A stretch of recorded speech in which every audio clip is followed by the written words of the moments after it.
It's the bye week, but not for us. We're here, ready to go. I don't think we get a bye week. We don't get a bye week. we do this every week of the year. Yeah, and we love it. We This is do. the Eagle Eye Podcast presented by Nissan. We're live here at Rivers Casino, Philadelphia at the Sports Book. Rube, how you doing? Doing well. I am too. It's Yeah, exciting. it is. The Eagles finished the regular season with a 14-3 record, number 1 seed. Let's just take a moment to appreciate how fun this has been.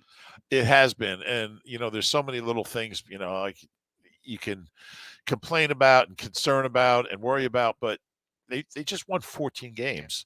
They're the NFC East champs. They're the number 1 seed. It's really been a heck of a year. It kind of, I don't know, it doesn't seem like people are, I guess when you have this kind of record, the expectations are really high and it's hard to enjoy the moment, but I think people should. It's been, whatever happens from here on out, it's been a hell of a regular season. Yeah, enjoy this run because they don't happen all that often, really. I mean, for this team, they seem to. Fifth time they've been number 1 seed in the last 21 years. Yeah, but even that's not it's not an every year thing. And you look ahead, you don't know what the future holds, especially with all these free agents and they're going to have to pay the quarterback a ton of money, and the coordinators are getting looks. I just realized something, other Dave. teams, yeah. This will be the 21st playoff run I've covered with the Eagles. They were only in the playoffs 8 times before I covered them. So I've covered 21 out of 29 postseason trips. Obviously, there's more teams go to the playoffs since I started, but still. I know, it's still impressive. And it's still impressive that the Eagles won 14 games in a 17-game season. I mean, even if they'd only won 13, they still have only done that a handful of times in franchise history. So yeah. Very impressive stuff. So we're going to go through some of the biggest reasons for optimism going into the playoffs, and we'll balance that out with some of my reasons for concern. Shane Steichen, Jonathan Gannon getting looks around the league as head coaching candidates. So we'll talk about how we think they'd fare as head coaches, and then also look at some possible replacements in-house. And we'll talk about the value of just what this bye week means and what the heck the Eagles are doing this week at the NovaCare Complex. But let's start with the reasons for optimism. Are you good with that? Let's do it. All right. And we'll start with optimism, and then we'll flip it to get to the negative side of things. But the number one reason for optimism is the number 1 seed. It means so much. Yeah. Yeah, it means more than ever now that the number 2 seed doesn't get a bye. And it used to be that the only advantage between 1 and 2 is that if 1 and 2 both made the NFC Championship game, number 2's on the road. But other than that, it's just and that's why I don't really like it. I think it's too much of an advantage. I really do for just one team to get that bye. I thought having 2 had a nice balance to it. But yeah, and you just think the Eagles do have issues. They do have concerns, but they have 2 weeks to fix them, where other teams are getting ready for a game right now. The rest of the league, other than the Chiefs, getting ready for a game in a few days. So they're going to be resting and getting healthy. It's invaluable this time of year to have that. Yeah, and it takes away the possibility that you lose in the first round, which even if you're a major favorite, there's always a possibility that you lose the game. So it takes that off the table. And it eliminates the injury risk of that game. So you're inherently going to be healthier in the divisional round or the conference semifinals, whatever you want to call them. You're healthier when you finally play a game. And it is such a huge advantage. And the Eagles knew that was their goal this whole year, was to get this number 1 seed. And this is why. Yeah. And, I know some people were saying, well, they backed into it. Yeah, no, they won more games than anyone else. They built a lead. They had a cushion. It might have taken a little longer than some ideally would have liked, but they're the number 1 seed, and nobody else is. That's why they play 18 games, right? And I get that there's there's why they play 17 games and there's 18 weeks. Yeah.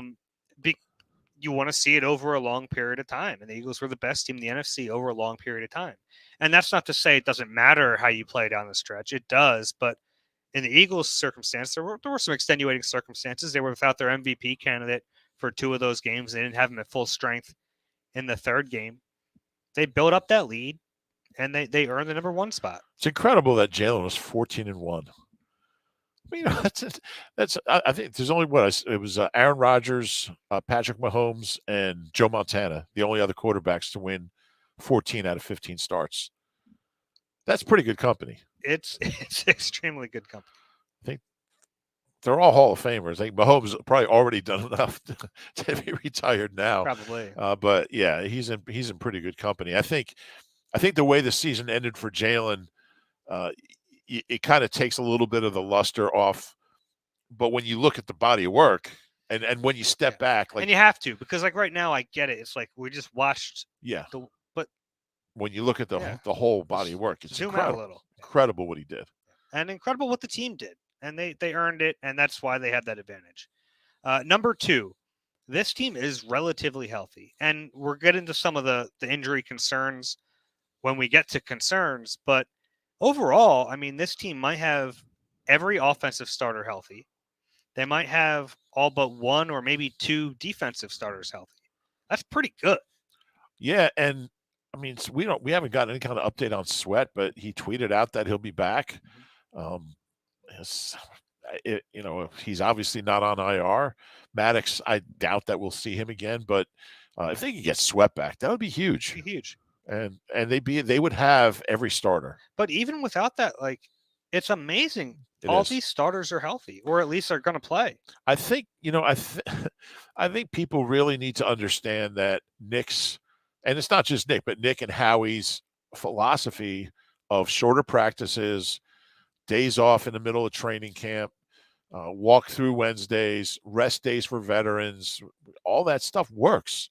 There really is value to it. And I think that's the wave of the future. I think other teams are going to see the success. This is 2 years in a row they've been, and there was, from even the Super Bowl year up through 2020, they were as injured as anybody. And they really took a long, hard look at it. And I mean, down to the fact that in training camp, there was a higher ratio of injuries on the 3rd straight day or the 4th straight day. So they got rid of the 4th straight day and they get a day off after every 3rd practice. So I think that's what it was. So I think there's a definite correlation. I don't think it's a coincidence. I don't think it's a coincidence, but I also don't think it's like all causation. I agree. I think there's some luck involved. Sure. Sometimes you're lucky. If a guy tears an ACL, he tears an ACL. Right. Sometimes there's nothing you can do to avoid it.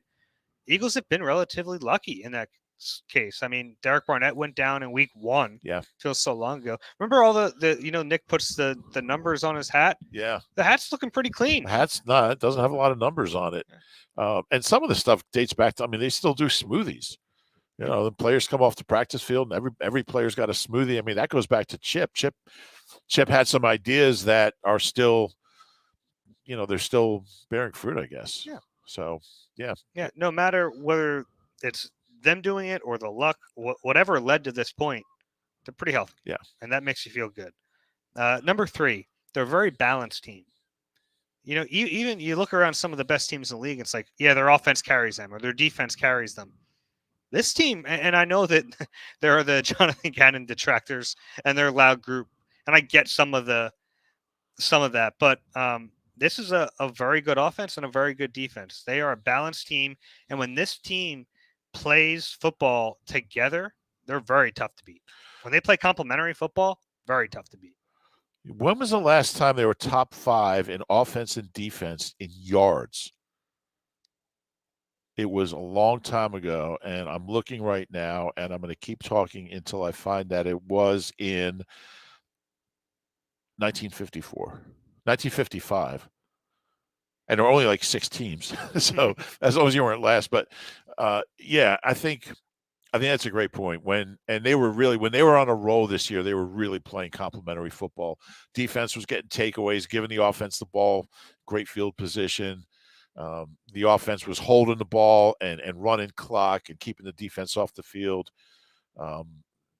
If they get back to that, and it's kind of gotten away from that for a couple reasons, but if they get back to that, obviously it's a lot harder to do that when Gardner Minshew's playing.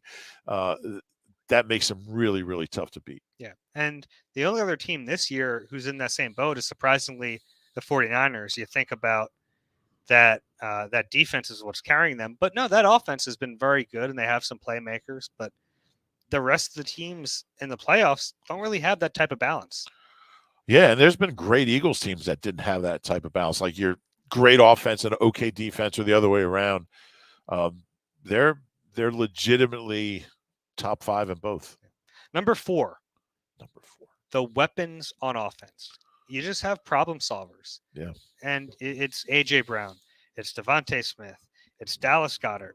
It's Miles Sanders. And we'll see how healthy he is. But assuming another week it'll help him get healthy, it's Miles Sanders. And then it's Jalen Hurts. He's the ultimate problem solver. And we'll get to the concern with Jalen in a minute here. But if Jalen Hurts is right, he was an MVP candidate for a reason. I mean, this guy just there was no way to beat him this year. Blitz him, fine. He'll read it. He'll either get out of dodge or he'll find your weakness in your defense. You try to play back like the Titans did and don't rush him at all, man, he will pick you apart down the field if he has time. I don't know if you're a defensive coordinator how you stop a 100% healthy Jalen Hurts. Yeah, I would agree with that. People have tried every imaginable way to do it, and I think the only person that stopped him so far has been just his shoulder. I mean, that's really it. Yeah, he's so much fun to watch. He's so unpredictable. He's so versatile and multidimensional, and he's got great people around him. Yeah. The nicest thing is, like, a play doesn't work, he can still fix it. You know, everything goes to heck. Yeah, he'll scramble out and get a first down. Yeah, it's the ultimate trump card, right? Like, things kind of mess up around you. Yep, Jalen Hurts scrambles out, avoids pressure. Don't say trump. It kills a defense. Yeah. When the defense has a win and he turns it into a win for the offense, that could be a backbreaker for a defense. It's tough to bounce back from that.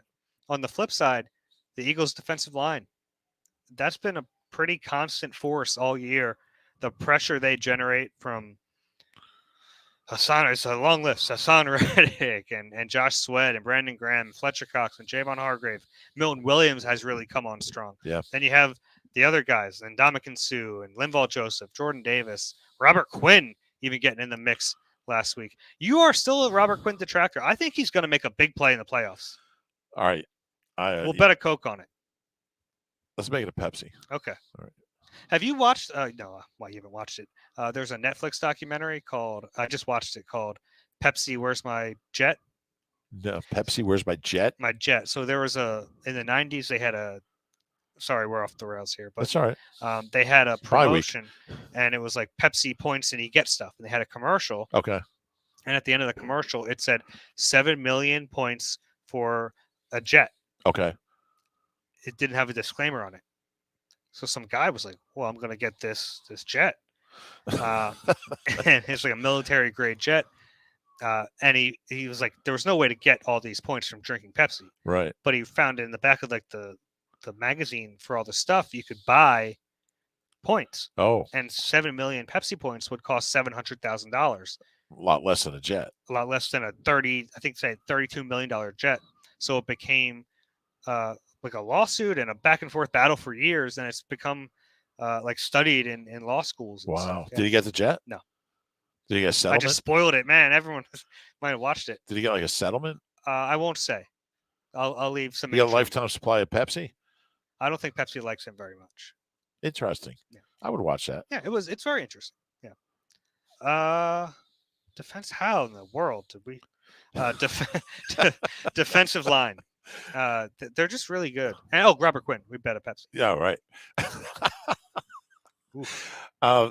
What I love about this D line is just how deep they are, and how all year they were just getting so many bodies to the quarterback, and you would look up and there'd be like 3 guys around him, and when a quarterback's under pressure, it goes the other way, and the other guy, there's BG waiting for him, or there's Sweat, or there's Fletch.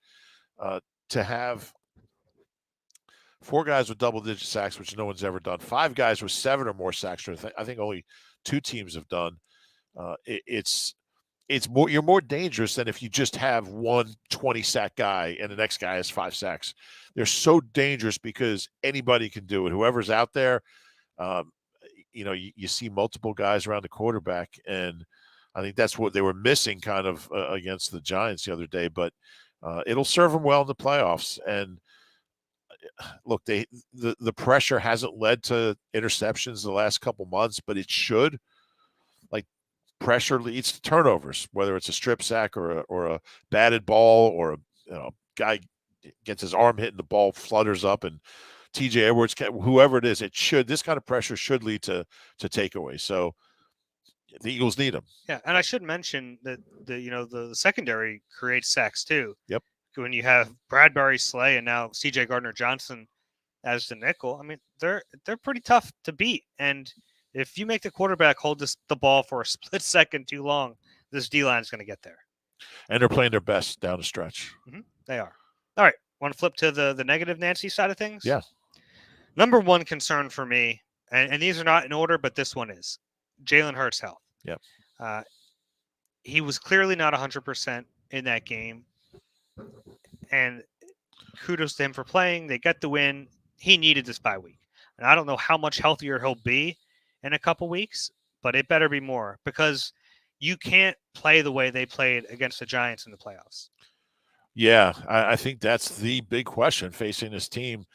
I think we talked about this the other day. I thought maybe he was at 65%. You said, what did you say, 70 maybe? I think somewhere in there. Is that fair? Maybe a little bit more. A little, maybe. Yeah. But it's tough to tell because they altered the game plan. That's true too. But I would think he's got to be at least 80 to really give this team a fair chance against a good team to win. They have other ways they can win. They can win without him being elite, but he's got to at least be effective and productive and dangerous and himself. He's got to look more like Jalen Hurts than what we saw Sunday for them to be an elite team. So it's a little scary because he was hurting more than anybody really realized or expected. And 2 weeks it's significant. He can keep healing. But the thought that he'll be 100% for their first playoff game, he won't be. Yeah, it's hard to imagine he'll be 100%. But you need to have the full playbook open to you in the playoffs. And they're going to have to run zone read stuff. It's a big part of their offense, and his ability to run and the danger, the threat of him running. You're only going to buy that if he can actually do it and shows he can do it again. So, yeah, you just and it's funny in that game, it showed up in the game planning more than I thought he threw the ball fine. Yeah. But you're also wondering how he felt the next day after playing a game. He didn't take a ton of huge hits, but he took some hits. Took a couple. He felt good enough to go in for meetings that he called, which tells you a lot about him. But yeah, that's the question. And I think I don't know. It's hard to even speculate because we don't know what's going on inside his shoulder and how much more he can heal. But he'll be better. He will be better. And I think part of it might have been, I think the Eagles went into that game thinking, let's just do the minimum we can to win. It was a pretty vanilla game plan. It was a vanilla game plan, and I think in a lot of ways they were holding him back. I mean, he could have done more. Right. He probably could have had that first down when he slid it, short of the sticks. But it's just let's just err on the side of caution every single snap, and they did. So I'll tell you what, the first time he lowers his shoulder in the divisional round, I think we're all going to hold our breath a little bit. And in the conference semifinal round. What else you got? The next one is another health-related thing. Lane Johnson. He's going to try to play through this. We haven't heard anything different. It's a tough injury to play through. Yeah. I don't know if he can do it, Dave. I think he'll do it. I don't know how effective it'll be and how long it'll last. Yeah. That's the thing. If he gets all the reps all week and then, you're going to Driscoll in the third series, then that's a problem. I mean, Driscoll's a tough guy. He'll give you what he has, but yeah, that's a big loss if he's not himself. And I don't know how he can be. Maybe I'm wrong. I've never had an injury like this. But I don't know how you play with a core muscle injury anywhere close to, especially as an offensive tackle where, I mean, so much of it is power and leverage, and that comes from your core. That's why you always hear these guys talking about, what did you do this offseason? I strengthened my core. They always talk about that. Now, maybe, I mean, by the time he plays, he got hurt in Dallas, so he'll have a month. but I don't know how much That's healing the thing. goes I on. don't know. Like, it's not going to get better without surgery. Can it help? Can the rest help? Is there treatment he can get? I mean, I don't know. Yeah. It's a Uh, tricky one. I hope we get to talk to him Thursday. We'll be in the locker room, so hopefully we get to talk to him, get some answers. I'm really curious. I am too, because if he's not in there, Driscoll's in there, and at least what we've seen in the last couple games is that they're not going to alter their game plan a ton. They'll help him out here and there, but a big strength of this offense is having two tackles Yeah, like Johnson and Mailata, who they get helped here and there, but for the most part, they're just on islands and they have to deal with elite edge rushers. And if you have to start allocating resources to Driscoll, and you might have to in some of these games. I mean, if you're playing Dallas and you've got DeMarcus Lawrence and Micah Parsons, you just can't say Driscoll go block them 1-on-1. Mr. Driscoll meet Mr. Bosa. And yeah, well, that too. I mean, Yeah. the next round possibly, but it's a tough ask. And even if they help Driscoll, there are plays where you can't help him in every play. Right. You take too much away from your offense. If it's a matter of pain tolerance, Lane can do anything. He's as tough as they come, but sounds like it's more than that. Yeah. Number 3, and this is a little controversial one, I think. Dave getting the offense stumbling down the stretch didn't look good. Now, obviously, the quarterback was a big part of that. With Gardner Minshew, they're clearly not going to be the same offense. But we saw Shane Steichen kind of get tripped up in his play calling a little bit, and the offense just didn't give you the right feel that it gave you earlier in the year. Yeah, I think that's fair. I mean, they did score 27 in Dallas against a decent defense. The Saints game was the one that I think really raised concern level because that just didn't look like the Eagles' offense. And, he has been getting away from the run, or not getting away from it, but just starting games out throwing like every single snap. And they like to build a lead passing and then protect the lead running, but it's a little top heavy. It has been. Now, we don't know Miles' health and we don't know how effective he'll be, but he just hasn't been a factor early in games, really, for the most part of the last few weeks at all in games. So, I think Shane's a hell of a play caller, but they do. There is a sense that they need to get back on track. I mean, the last 2 games, they haven't looked like themselves. Yeah, and I think there are circumstances because I think Sunday against the Giants, and look, that game could have easily been 40-16. Yeah, if they finish in the red zone. Yeah. And that's part of the concern with Jalen is his running ability, and the threat of him running in the red zone is where it really helps. Yeah. Do you know, I was looking at Carson in the red zone. Carson and Nick combined in the red zone in 17 had 29 touchdown passes and no interceptions. Wow. And Carson had 24 and none. And Jalen's got 20 total touchdowns, including the rushing, and 1 interception. And he's got more red zone rushing first downs than anybody else in the NFL. The point being that they've been a really good red zone team, but obviously in that game they weren't. Mm-hmm. Yeah, 1 for 5 in that game. Yeah. Did it dip them below? Did they end up second in red zone offense this year? They ended up third. Wow. What? They were first going into that game. Yeah. Wow. Okay. Yeah. That's what happens when you go 1 for 5. Yeah. Dallas is first. The Chiefs are second. Okay. Number 4 on the list. The defense is going to see good quarterback play. Most likely. Yeah. And that's where we've seen this defense struggle at times. And I think some of the criticism of Gannon has been unfair, but I think some of it is at least partially fair. They sometimes they let teams go on these long drives thinking that they'll get off the field, whether it's forcing a punt or getting a turnover. And when that doesn't happen, it keeps your defense on the field for a long time, which keeps your offense off the field, and you kind of get ground down by these long drives. Yeah, there have been a few of those. I mean, really Aaron Rodgers and Dak, Dalton had the one drive. I'm not that concerned about that. I feel like if they can get back to what they were doing the first half of the year and end some of those drives with interceptions when they're there, and the plays have been there, they just haven't made them. And that's how this defense is designed. But, certainly, look, when you face a top quarterback, I mean, there's a reason they're a top quarterback. It's funny, you look at I was just looking at this, the quarterbacks that have beaten the Eagles in the playoffs. Like, who's the last non-Hall of Fame quarterback to beat them in the postseason? I mean, it's Brady, Russell Wilson, Breeze, Rodgers, maybe Romo, probably Romo in 09. But Kurt Warner. And at that point, he was a very good quarterback. Kurt Warner, Breeze, Brady. Going back to 04, Romo's the only non-Hall of Famer that they've lost to in the playoffs.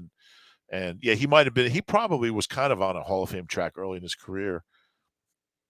But his lack of postseason success, except in that game, is pretty glaring. But yeah, it's just an interesting thing I noticed. I mean, Warner twice, Breeze twice, Brady twice, Russell Wilson.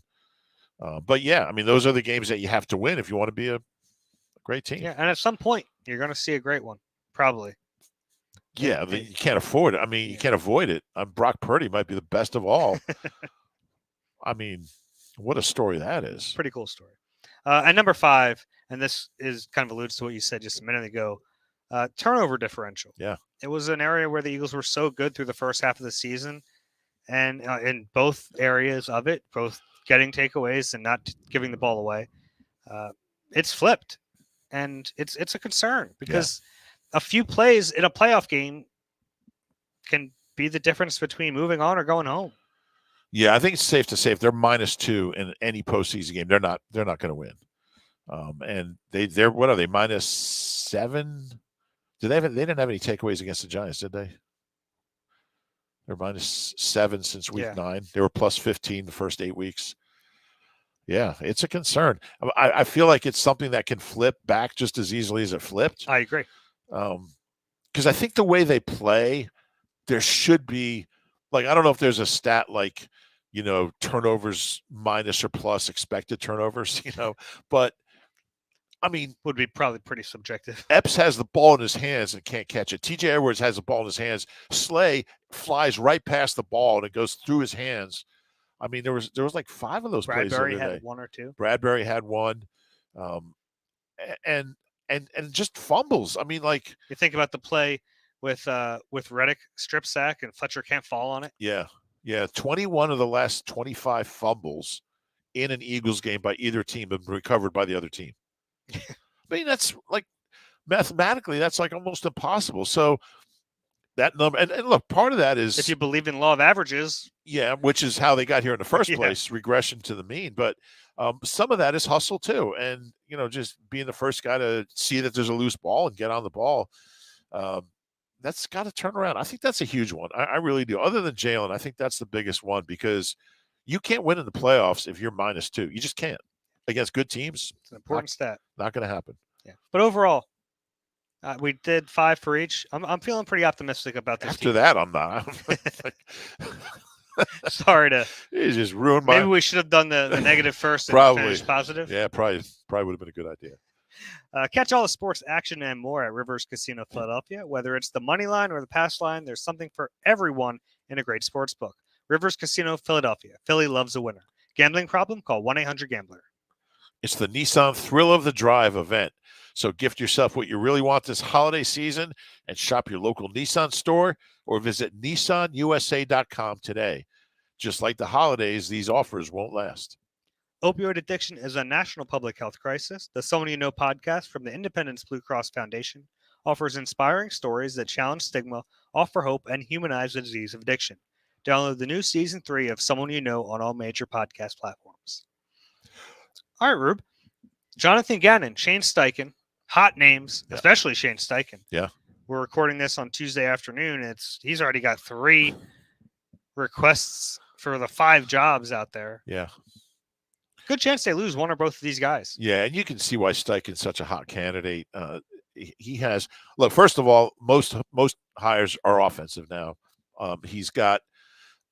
He's a play caller, which not all offensive coordinators are. I mean, Frank Reich hadn't called the plays here. It does happen, but he's a play caller. I think he's got a certain way about him that it breeds confidence. What he's done with Jalen. I think from the outside, from the inside, is remarkable. This has become a machine, this offense. And like you said, they can throw it, they can run it, they can beat you in a lot of different ways. It's obvious why he's such an attractive candidate. We're going to start to see the Nick Sirianni coaching tree here, I guess. But I think he's more likely than Gannon, just because offensive coaches are more likely than defensive. But and the numbers don't hurt there. Yeah, yeah. Looking at 3 requests to 1, right? That too. I think they're going to lose Shane, and I would think he'd come across really well in an interview. I think Gannon might come across a little better. Yeah, and I wanted to get into that a little bit because I think both of them have a chance to be good head coaches, but Gannon to me kind of has a more natural ability to just like stand in front of a room, yeah, and captivate everyone. Yeah, he's very, very good at that. I mean, he gets you believing stuff you really don't even want to believe. Like he's really good. I could see him being an exceptional interview. I mean, the word is when he interviewed last year, he did really, really well with Houston. I thought they were going to hire Josh McCown, for crying out loud. Who the heck knows what they're doing? Yeah, but I think Shane will interview well, but I could see if you interviewed both of those, thinking that Gannon. I mean, I think his mind is extremely well organized and sensible and logical. I think he can speak to owners the way owners will respond to it. Yeah, that's an interesting point, and that's what you're supposed to do when you apply for a job. Mm-hmm. Speak in the language which is sometimes tough. Speak in the language of the person you're interviewing with. I have a funny story about that, which I can't really share right now, but that's something they coach you when you're applying for jobs, to speak in the language of the person you're talking to. If you hear them using certain buzzwords, when I had my first interview at the Gloucester County Times, my first job, I interviewed with the editor and the sports editor, and neither one had shaved in like 3 or 4 days. They both had like real scruffy, and I'm there with my shirt and tie and everything. So when I had my second interview, I didn't shave for 3 or 4 days. Thinking like I want them to feel comfortable around me, and I got hired. That's why. I didn't shave. You tricked them. So, but anyway, yeah, Shane. I think Shane is okay at that stuff, but not great. Not great. He talks too fast sometimes, but But he also connects, and I think, to be fair, I think we see a different version of Shane at a press conference than his players see. Yeah, no question. And the chances we have to talk to Shane when he's not at a press conference, he's very different. Yeah, he's more down to earth. Yeah, he is more down to earth. And there's other things too, but I think they'll both be good coaches. I think it's harder for a defensive coach, just because so much of a team's success is the head coach's relationship with the quarterback, and I mean, it's such a quarterback driven league now. So that's a little trickier for a defensive coach. Yeah, and it makes Shane so attractive because we see the success Jalen's had, and I mean, before that, he was with Justin Herbert for that rookie year. Yeah, and at the time, it wasn't really clear like how much credit he. It didn't seem like he got any of the credit for it. Yeah, he was the offensive coordinator. It seemed like everyone was pointing at other reasons why Herbert was good, but 2 quarterbacks in a row now have been like MVP level players with Steichen. Yeah, no, it's true. I think Steichen is going to get a job. I don't think Gannon will. Okay. Yeah. Well, let's go through their options, because this can be the downfall, and it was Doug's downfall in a lot of ways. It was Andy's downfall for a while. I mean, it's tough to replenish, especially because you have to strike this balance of promoting from within, but making sure the overall talent level doesn't falter. And I think Nick really likes the idea of promoting from within. He came up that way, and many coaches do. And I think there's a lot of value in that. So if you look at Shane Steichen, I think there is at least 1 or 2 pretty obvious candidates. It's Brian Johnson, the quarterback's coach, or passing game coordinator Kevin Patullo.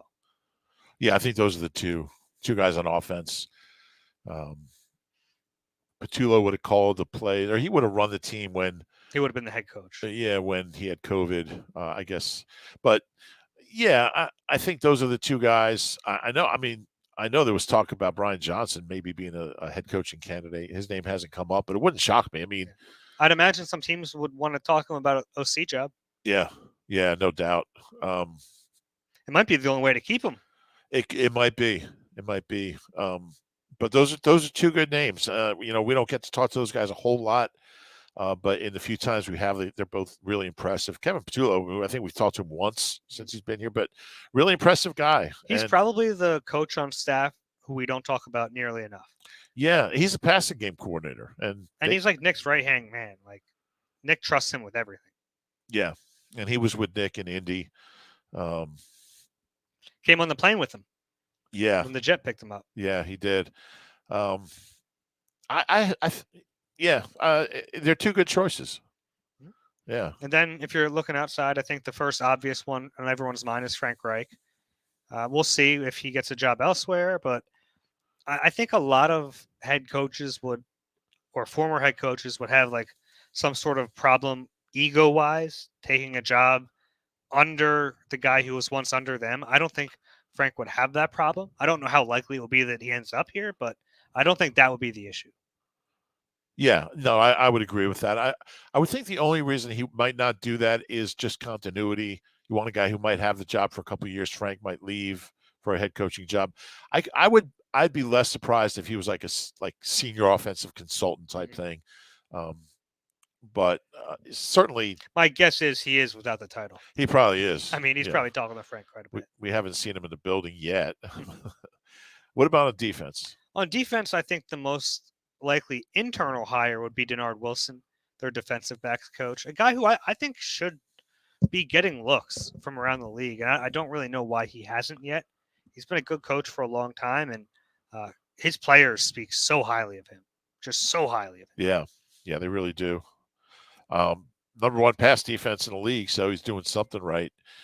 What about Jeremiah Washburn? He's an interesting one, probably a little outside of the box. Yeah. I think he has that potential. He wouldn't be the next guy up on my list. It would be Nick Rawlis, honestly. Yeah, I think he's the linebackers coach. He's what, 28? He's 29 now. 29? Yeah. Happy birthday, Nick. He's an impressive guy. I mean, that's in his future. I don't know when that'll be. Yeah. To be able to come in and coach guys your age or when he got here, older than him, in some cases, is and command their respect. That's an impressive thing, and he's going to be a D coordinator. I mean, who knows what his ceiling is, but I mean, he's got T.J. Edwards playing the by far the best football of his career, and he's part of a defense that's one of the best in the league. So I think those are the main guys. I would say Denard one. I think Washburn. I think just Nick is so young. Although 29, I mean, guys get those jobs. It's not crazy. Michael Clay was, 30 when the Eagles hired him as a special teams coordinator? Yeah. So Tracy Rocker, the D-line coach, obviously his D-line has done great. I don't.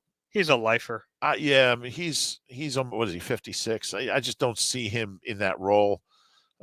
Maybe that's ageism. There's got to be a Paganetti around too who could be in the mix. But those are the top. They have good options. I think they have a couple good options on both sides of the ball. Although I will say, I think it's more likely if, say, they lose both of them, and you say what's more likely, an internal hire on offense or defense? I think offense is more likely. Yeah, I think you want continuity, especially for the young quarterback.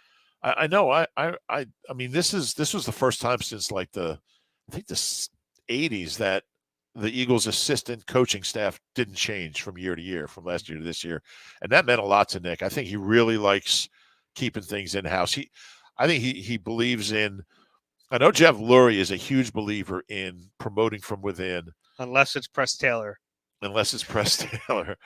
Just because of what it does to your culture, it gives people who are working there already the belief that they can move up, and you get the best out of your employees. I did a story on that once, and I had a one-on-one with Lurie about that, about promoting from within. He's a huge believer in it. I mean, Howie Roseman was an intern, so Derek Boyko was an intern. So former head of PR for. Yeah, I'm sorry, I thought everyone knew him. But yeah, good options on both sides. both sides of the And ball. on offense, they have a quarterbacks coach in waiting, and Alex Tanney. Yeah, They speak so highly of him, and I think that would be a pretty clear progression. If you lose Shane, Brian Johnson becomes OC, Alex Tanney becomes quarterbacks coach. Alex Tanney was in the league as a backup for like 10 years. Played a long time in the league. Didn't play, but was in the league as recently as 2020. And his first job here was last year. I think he was quality control. Mhm. So yeah, he's definitely on the fast track. Yep. All right, that's all I had there. The last thing we wanted to mention was just the value of this bye week and what they're. Alex Tanney will be a head coach one day. I'm just going to throw that out there. Okay. Do you see like a Mike Kafka in him? I was right. I was right about that. Well, When the first week I saw him as an assistant at Lehigh, I said that guy's gonna be a the head first coach. week you saw him as a quarterback, you went, "Oh, coaching, son." Well, seriously, because he carried himself like a coach, and I mean he had a big arm, but you could just see the way he talked to his teammates and his coaches. This guy's gonna be a coach, and the intelligence he had. Yeah, smart guy. Northwestern. Yeah, Yeah. I think he went there with Baker. Value with bye week.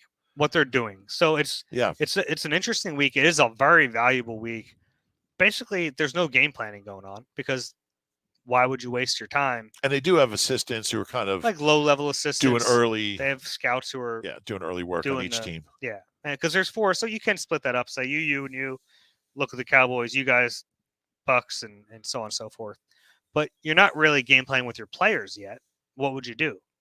So this is a lot of like look back at your tape, and they could probably kind of break it down from the bye week when they did this last. But you self scout, and for Nick, it's a big thing because he'll find tendencies in the offense and the play calling. All right, when we're in these situations, it's third down and this and this and this. What do we go to? What do teams notice that we go to? And this is also a good chance for Gannon to come in, look at the offense, and for Steichen or Sirianni, look at that defense and say, all right, this is what I'm seeing. This is where I would attack you. So it's a chance to kind of take a step back, look at what you've put on tape, and try to figure out how opposing teams are going to play it. Yeah, and they practiced Thursday and Friday, which surprised me. I thought they might be in one day just to get the guys, get them running around and off the couch. But 2 practices it's different. These aren't exactly like No, it's not exactly like practice. 2-a-days here, but yeah. And we'll see. I mean, they'll probably be like an hour long. We'll see, but I don't know. I guess you practice your core plays that is run your stuff that you're going to use against anyone. And just try to sharpen a little bit. But they'll be off their feet. We don't have the schedule yet, but I would think they'd be off Saturday, Sunday, Monday, Tuesday. They'll be in for meetings early in the week, and obviously once they know who they're playing. And then you get on the normal schedule. At that point, you try to keep it as normal as possible. Right. So, So, assuming they play that Sunday, they'd be back at practice Wednesday. Yeah. I wouldn't assume that, but you never know. So I think what'll happen is if one of the lowest seeds wins, they'd have a chance to play Saturday. But that Monday night game between the Buccaneers and Cowboys, if it's the winner of that, they're not going to make those teams play on Saturday. Right. They play Sunday. Right. But even then, the Eagles would have an advantage. Sure. Oh, absolutely. They'd be on a short week. Yeah, they'd be on a no week. Mm-hmm. So, yeah, that would be huge. I kind of feel like it's going to be the Cowboys. Be a fun game. That'd be a fun week. Yeah. Yeah. Would be. Yeah. Cool. Yeah. All right. If you guys enjoy the podcast, please rate and subscribe wherever you get your pods. If you're watching on YouTube, please click the like button and subscribe there as well. That's it for Reuben Day. This has been Eagle Eye presented by Nissan live here at Rivers Casino, Philadelphia. We'll talk to you later in the week.